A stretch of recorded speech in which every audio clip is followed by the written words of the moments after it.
আসসালামু আলাইকুম। আজকে আপনাদেরকে দেখাবো কিভাবে আপনার জিমেইলের টু ফ্যাক্টর অন করবেন। তো এই টু ফ্যাক্টর অন করতে হলে অবশ্যই আপনার জিমেইলে চলে যেতে হবে। এখান থেকে জিমেইলের ম্যানেজ অ্যাকাউন্টে ক্লিক করবেন। ক্লিক করার পর এখান থেকে আপনার জিমেইলের ম্যানেজ অ্যাকাউন্টে চলে আসবে। চলে আসার পর এখান থেকে সিকিউরিটিতে ক্লিক করে দিবেন।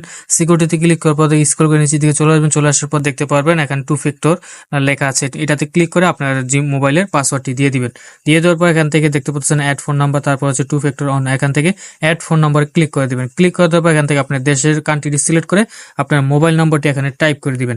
আপনার যেই নাম্বারে টু ফ্যাক্টর অন করতে চাচ্ছেন সেই নাম্বারটি এখান দিয়ে নেক্সটে ক্লিক করবেন। নেক্সটে ক্লিক করবো, এখান থেকে আপনার ফোন নাম্বার একটি ওটিপি আসবে।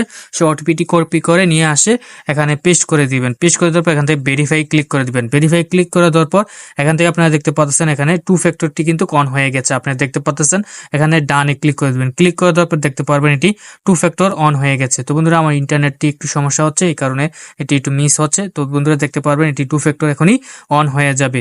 তো বন্ধুরা, এখান থেকে আমি দেখতে পাচ্ছেন আমার টু ফ্যাক্টরটি কিন্তু অন হয়ে গেছে। তো বন্ধুরা দেখতে পাচ্ছেন টু ফ্যাক্টরটি কিন্তু গ্রিন স্ক্রিন এসে